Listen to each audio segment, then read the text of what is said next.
প্রাতিপদিক কাকে বলে?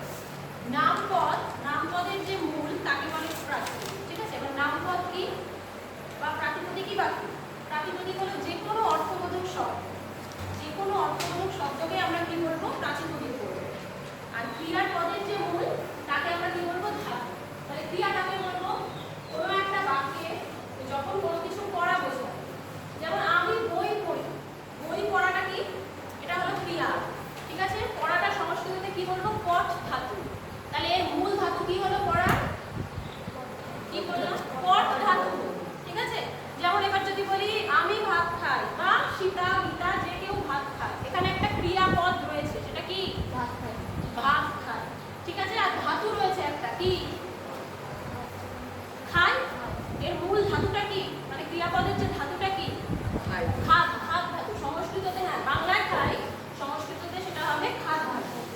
ঠিক আছে, তাহলে এইরকম যখন একাধিক পদ মিলিত হবে, মিলিত হয়ে একটা মনের ভাব প্রকাশ হবে, ঠিক আছে, মানে অর্থবোধক শব্দ হবে, তখন সেটা কি হবে? বাক্য। বোঝা গেল? এইবার ক্রিয়া মানে কারক কাকে বলে?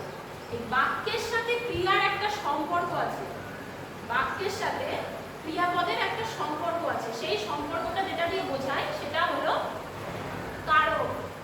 ঠিক আছে, ক্রিয়ান্বয়ী কারক। ক্রিয়ান্বয়ী কারক। তাহলে কারক কত প্রকার? কারক 6 প্রকার। কি কি?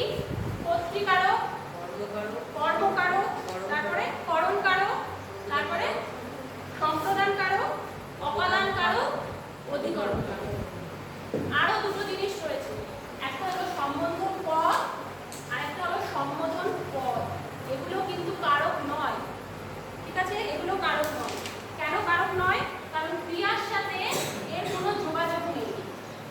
এবার কোনো সম্বন্ধ পদ কাকে বলে? সম্বন্ধ পদ হচ্ছে বাক্যে যার সাথে আত্মীয়তা বোঝায়। সব থেকে ভালোভাবে তোমরা বুঝতে পারবে যখন দেখি র এর থাকে। কিরকম? রামের বউ, রামের র এর আসছে, হ্যাঁ, যেখানেই দেখবি র এর অত ভাবতে হবে না, র এর আছে, ব্যাস, এটা সম্বন্ধ পদ। এটা কিন্তু কারক নয়। তাহলে কি হবে? সম্বন্ধ পদে কি হয়? চোখ বুঝে সম্বন্ধ পদে ষষ্ঠী বিভক্তি হয়। যখনই র এ রামের বই, সীতার বই, গীতার খাতা এরকম কিছু থাকবে, তখন সম্বন্ধ পদে ষষ্ঠী। ঠিক আছে, ষষ্ঠী হলে কিরকম